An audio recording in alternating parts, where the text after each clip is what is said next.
Used to go to old houses in the woods, some from hundreds of years ago, some just abandoned a couple years ago. Weird but interesting thing to explore. Yeah, I think the problem is a lot of places like that, if they're not owned by somebody and kept preserved right where they were, a lot of the time people like have already gone in and trashed the place. So it's meh, you know? There was one, what was her name? There was this one French girl. Was she a performer in the Follies or what? She was a model, and she like ran away to America and left her apartment in whatever state it was in France. And then a family member, it was transferred to them, and they kept it like cleaned for a bit all the way through like the 50s, but they didn't move her stuff. They just kept it cleaned up. And they had some receipts related to paying for the place that they left in there. Other than that, they didn't touch anything. And that place was just kept like that for forever. It was just covered in a layer of dust. And I remember at some point they like museumed it basically. Let me see, French woman, room, I guess frozen in time. What would I even Google for this? I'll find it. Yeah, they said a 91-year-old woman died in 2010 and her family discovered she had inherited an apartment in Paris from her grandmother. In 1942, her grandmother had abandoned it in perfectly preserved and decorated condition. There were some receipts through the 50s to show it had been paid for and like someone had gone in and cleaned a little bit, but it was left there. Oh, she was a Parisian socialite and actress. Obviously, some stuff was in disrepair, and some of her was just kind of like left out because it was clear she was leaving. But she like had to run, I think, to America. The cool thing was like her dressing table in the back there. That's like her little table where she did her makeup and hair and stuff. It had a lot of her products just sitting there too, so people were able to see like what she used and all those things. I thought this was cool, but it's so dusty, so dusty. But you see the style of everything? It's so gaudy. I like gaudy. I don't like light colored gaudy though. I like dark wood gaudy. Her dining room was like this too. There's a lot of paintings left out everywhere because she just loved art collecting. I'm trying to find her vanity. Oh, the picture of her vanity here. It's pretty cool. But I like stuff like this. I like when they make museums out of places that kind of got frozen. They got like abandoned. Look at that. That's her vanity. So she had like her makeup and hair products in her apartment sitting on the vanity, some books and things, papers she had written to herself. I thought it was cool. So you're a slut for Baroque furniture. When I would go to my grandmother's house and I would have to polish all the wooden furniture, it was like this. It wasn't this bad, and it was more like, this looks very Parisian. The stuff my grandmother liked was definitely like more Italian coded, you know? But like I would go and I would take furniture polish, that smells like lemons, and I would have to go and get in every nook and cranny. What an annoying job, man. The worst. But I would do it. Said your parasocial traits imagining this is what Matara's house looks like. I know what her place looks like. Matara is she's maximalist, not in things that she owns, but in like colors and patterns and stuff. She likes like a print with 10 different colors on it. Like her bedspread would look like that, you know? She would like really crazy looking curtains and everything. She likes light colors. She does like light colors and things like that. She wouldn't have stuff in like gold. No, she's not that type. But her stuff is very bright, I would say. And very bold colors. She's not like that Parisian apartment was very, the colors were very desaturated. Not quite pastel, but desaturated a little bit. So they were like soft. Matara likes like bold colors, like straight up 255 green, you know? I mean, not 255 green, but you know what I mean. Very, very bright stuff. She likes flower patterns, that kind of thing. Loud stuff like a flashbang each time when you walk in. Not like literally everything though. I'm saying like pops of patterns. Not like pattern rug plus pattern bedspread plus pattern curtain. It would be like one thing in that room and then some nice simple things around. She's also really messy. She's messy. She loves throwing shit around. I don't think she's unclean though. Like she'll clean. She just always has stuff like being picked up and then being thrown around. She's one of those. And it's so funny because the way my stuff looks is like, let me find an example. I really like making things look nice, but I don't care to spend the money on something that is cosmetic. So I don't go into our male living space and I'm going to find something that looks like my room. The moment I scroll and something looks like my interior, I'm going to show it to you because I know I'm going to see something and be like, that's me. Shout out to the people that just have like a room with a couch in it and a dog sitting in the middle of the floor looking at them and they're like, yo, check out my room. And it's just a dog pic.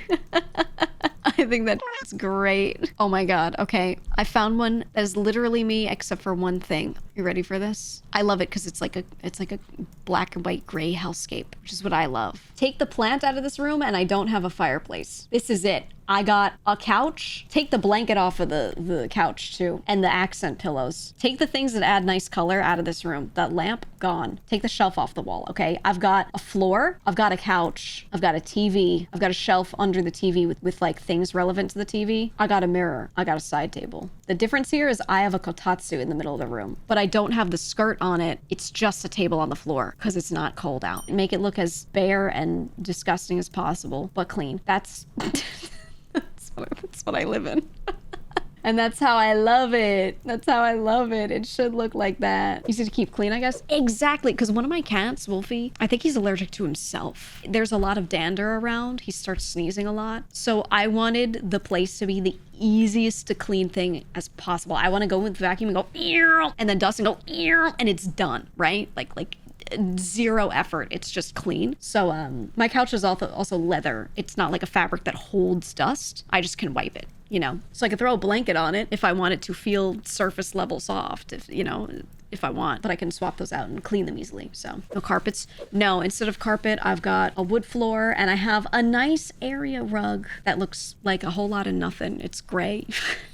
It's gray. It's just gray. It looks like this. It looks like this. Look at this place. Okay, that lamp, just make it like one bulb facing up toward the sky. No nice windows. Those decorative objects on the table, take them off. That is now a kotatsu that I sit and eat at sometimes. That's what I live in.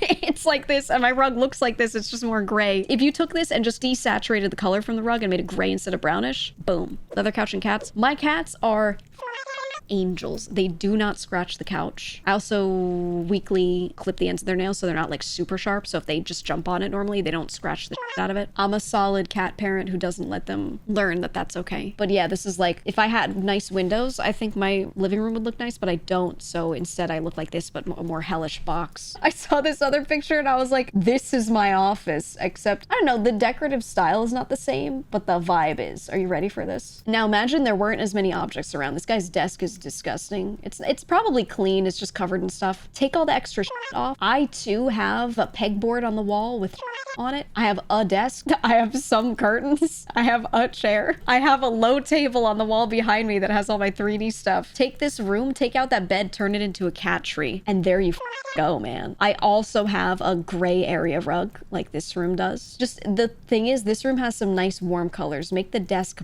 black. Make the chair black. That's a really like comfy, quilty looking warm rug. Mine is just like millennial gray. Floors also cool toned. Everything I live in is gray hellscape, and I like that personally. I like cool tone stuff. I live in spaces that look like that. And the thing is, my mom has like a really good impression of like my style, because when she's tried to make things look better, I'll go with her and I'll pick stuff out and I'll get her space feeling really like warm and inviting, and it has beautiful lighting, and I'll like put a plant here and she's like, oh my God, it looks so nice. And then she walks into where I live and she's like, why I want to die. She'll walk in and she'll be like, where's the warmth? And I'm like, I love gray and I want to clean everything easily. I'm like, I want your space to look nice. I don't want furniture with all these little nooks and crannies that I have to dust. No, thank you. I don't know. Maybe it's the practicality. I like the way a lot of that stuff looks. I just don't want it in like my own spot, you know? Because I would just, no. No. I'm good. The only stuff I have out is just cat stuff. I love this one dude posted, just finished my basement. If I did not have cats, this would actually be my living room. Are you ready? If I didn't have cats, so I didn't have cat furniture, I would have this. This is the Eames lounge chair, probably a replica of it. It's really expensive from Herman Miller for no reason. Classic. This is that chair that they put in the MoMA and everyone's like, why is a chair here? It was this chair. I would have a lounge chair. The difference is I would probably throw a couple blankets on the floor and like nest in it. I would nest in it like a freak, and I'd probably sleep there every other night instead of in my bed. This would be insanely depressing to you. I am comforted by no distractions and things being easy to figure out. I have a very active imagination, so I don't really like my space to be active, if that makes sense. You know what I mean? I sit in the void and I just think, and I'm so happy just sitting there thinking. I don't really need my space to like It do sounds anything. like you live in a sterile corporate living quarters. No, because the thing is, it's still stuff that I chose. That's the problem with like the corporate living and all that, is like, it's their walls, it's their flooring, it's their, you know what I mean? Because I do care a lot about like those little things, right? That carpet, I'd go crazy if I didn't like the exact carpet. I didn't like the exact wall color, etc. You know? You don't want to get overstimulated.